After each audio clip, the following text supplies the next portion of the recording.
last night, but I got stuck in a matching glitch for like 20 minutes, so I just fell asleep.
God damn, they've been locked 34 for so long.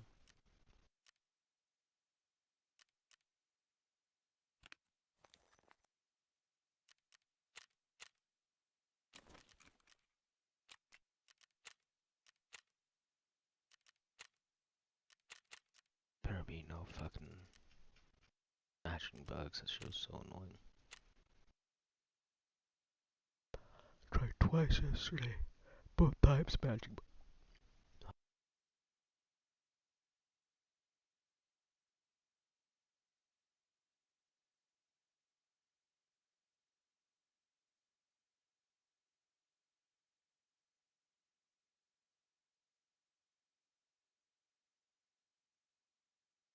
Paper shredder?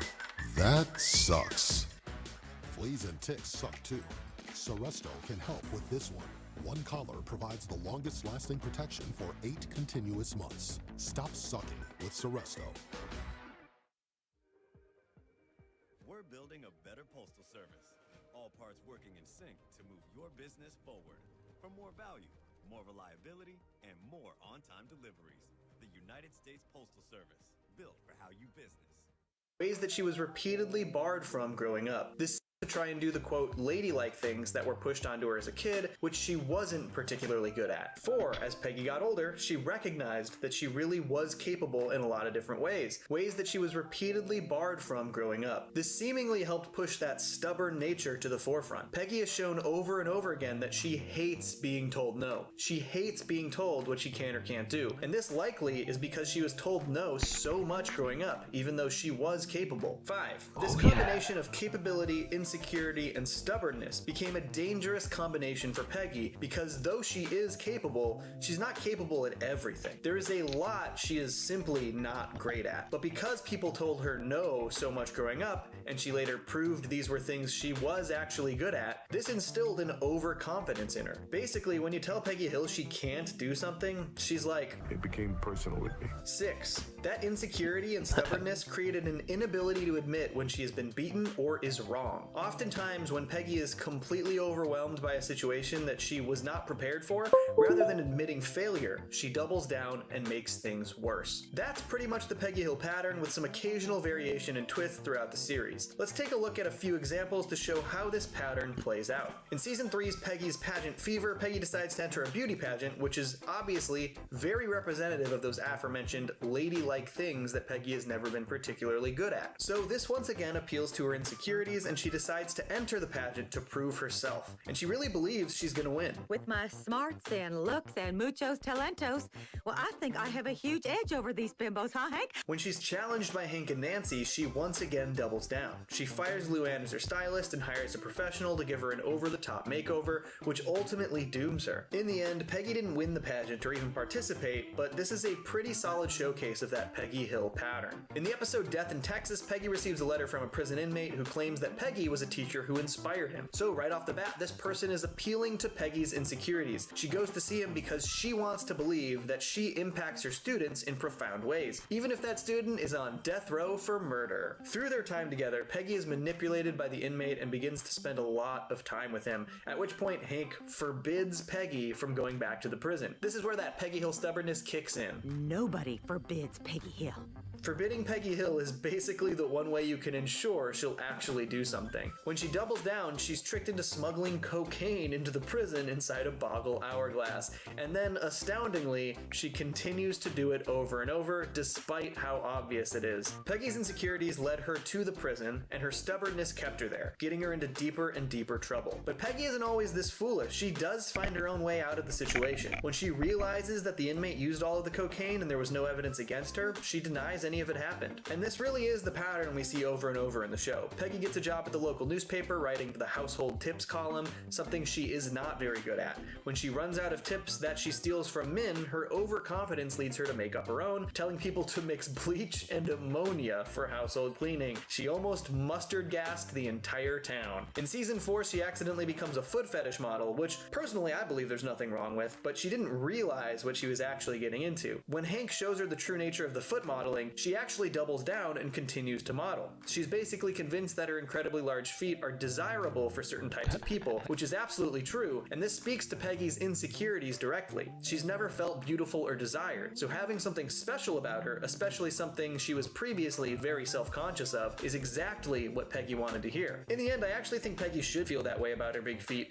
but ultimately, she did feel used and taken advantage of, which is fair given the circumstances. So now let's explore a little Peggy Hill theory that's floated around the internet for a couple decades. In season 3's finale and season 4's premiere, Hank and Peggy go skydiving for their wedding anniversary. Neither Peggy's parachute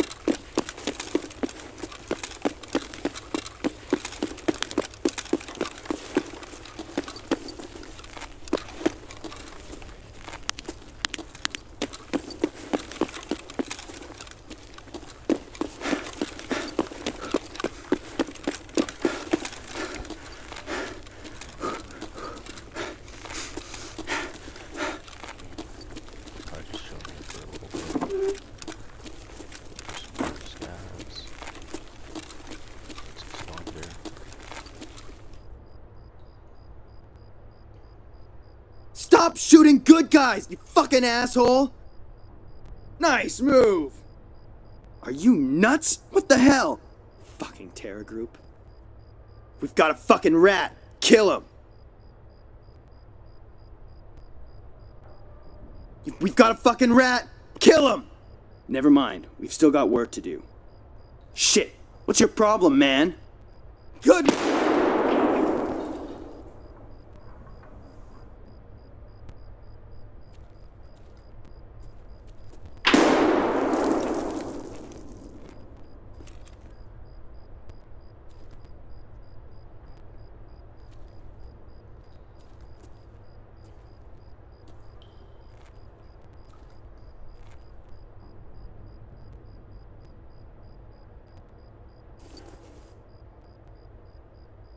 Waiting for scabs. Don't come down here if you don't want to get capped.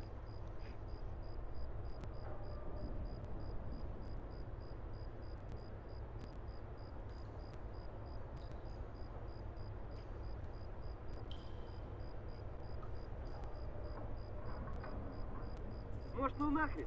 Да ладно, шучу, погнали.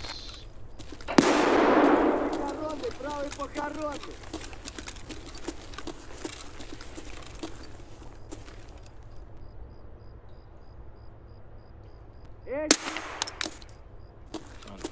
doors.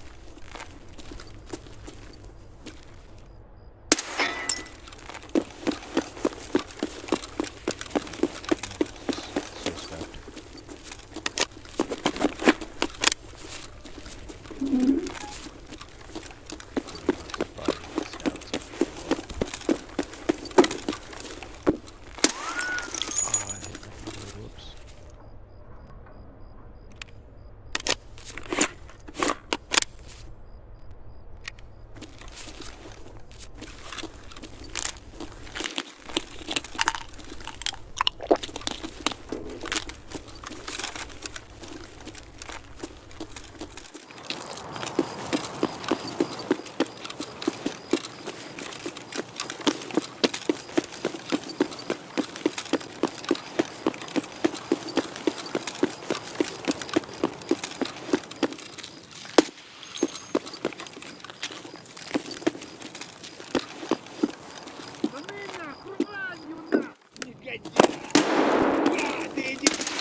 Говно, жопа!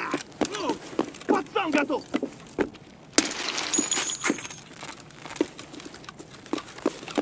Possibly player, and if it's not me player here, if those guys are over.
It was literally hiding, like, underneath the stairs.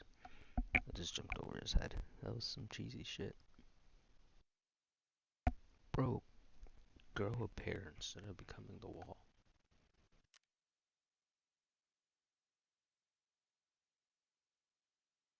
Oh, I had a fucking decent gun too. Yeah, grow a pair. What the fuck are you doing?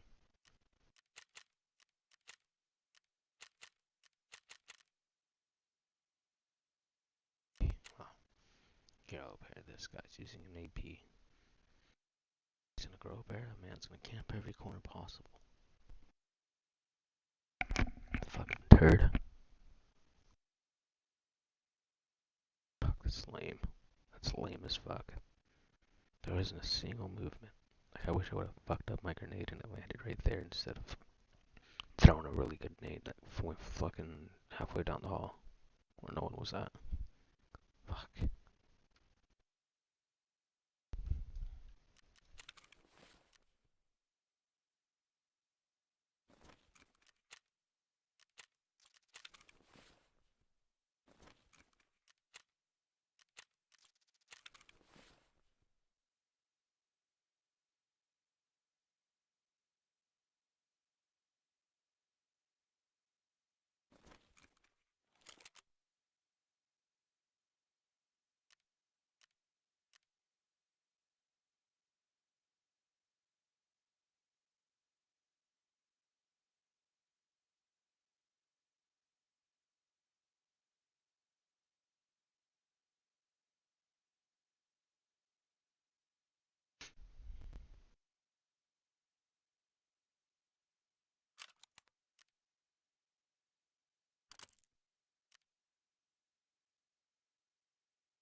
parachute or backup chute deploy, and Peggy plunges to the ground from an airplane, ending Season 3 on a major cliffhanger. In the Season 4 premiere, we find out that she did in fact survive the fall by falling into a very squishy, muddy field, but she breaks just about every bone in her body. The theory regarding this event is that after the fall, Peggy starts to portray even bigger and more bombastic narcissistic tendencies. I fell 8,000 feet and survived! Woo-hoo-hoo! And honestly, I think there's a case here. I'm not sure if in-universe this would be attributed to physical trauma from the fall or perhaps emotional trauma from her life almost ending, but it does seem like over the course of seasons 4, 5, and some of 6, Peggy Hill is more self-centered than ever. You have probably all heard about the suspension of popular shop teacher Mr. Hill and his disqualification for substitute teacher of the year. One of the absolute most ridiculous examples of Peggy's narcissism is, well, everything about the episode Peggy's Fanfare, which starts with Peggy receiving a form letter from Randy Travis's lawyer about a song that she sent him. Hank and basically everyone else recognize that this was a formal process, but Peggy thinks that it's a supportive push for her to continue to pursue songwriting. Peggy's behavior is borderline insane in this episode.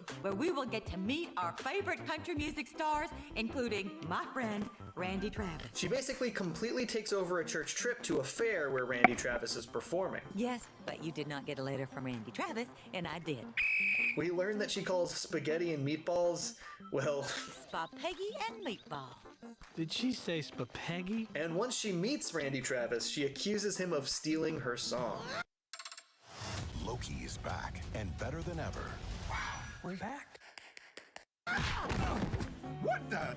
You stole my song! Oh yeah, and punches him in the face. Now, Peggy was always a little self-centered, but the behavior in this episode is next level ridiculous. After Peggy assaults Randy Travis, she plans some revenge with Dale, which is never a good combination. When Peggy and Dale conspire, bad things happen. They TP Travis's trailer and accidentally push it into a pond without realizing that Randy Travis was inside the trailer. Now, admittedly, based on Randy Travis's behavior in the episode, he in all likelihood did steal Peggy's song, so her anger is totally warranted. That being said, a lot of her ridiculous actions came before she learned this, and even the ones after are pretty over the top. I mean, this episode had Hank contemplating the idea that Peggy might be willing to kill Randy Travis. That is a lot. Another of the most infamous examples is, of course, Season 6's Lupe's Revenge. In this episode, Peggy demands to take over a class field trip to Mexico when their regular teacher is out sick. She, of course, believes she's fluent in Spanish, which is absolutely not true, but even goes so far as to throw away a Spanish-English dictionary that Bobby tries to bring with him. Your mother is a Spanish dictionary. Her Spanish incompetence leads them to a Mexican butcher rather than their planned destination, and overall,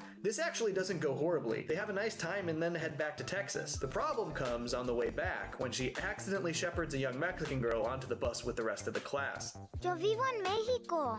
Yes, long live Mexico. Now, where are your parents? She then hides her at home and tries to figure out how to get her back to Mexico. Peggy, there's a little Mexican girl in the utility closet. To her credit, Peggy does successfully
Stupid scab. Stupid scab. Fuck you, you stupid fucking scab. Bro, I thought the fucking guys I was fighting were the scabs. So I go around the corner and fucking shoot the scab. And then the dude shoots me from behind like, are you fucking kidding me? Just got you baited by the scab. So fucking lame. Reserves going like shit, dude. Going to shoreline.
Laundry call. Let's dig deep, people.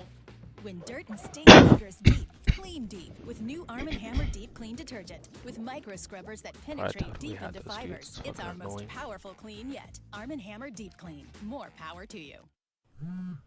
This guy again. Pops. Hey, son. You got a little something on your face. Needed a quick shave. Quick shave? Respect the process. It ain't my dad's razor, Dad. It's from Gillette Labs. Gillette Labs? Gillette's ultimate shaving experience. This green bar releases trapped hairs from my face. Game changer. While the Flex Disc contours to it. Look at smuggle the girl back to Mexico, but is immediately arrested and tried for her crime. The very funny but depressing way she gets out of this is taking the stand and talking to the court in Spanish, which makes it abundantly clear that she cannot speak Spanish. Su pudor. Yo poder ver que usted ser caballo razonable. Now, I think what makes these two episodes kind of a bummer is the fact that Peggy doesn't get any sort of win in the end. No es culpable. Oh God, I'm going to jail! He said you're not guilty. Oftentimes Peggy overcomes her own mistakes, but in these, she sort of just fumbles her way out of trouble without any sort of positive ending for her as a character. But after Lupe's revenge, it seems like the writers reeled her back in and gave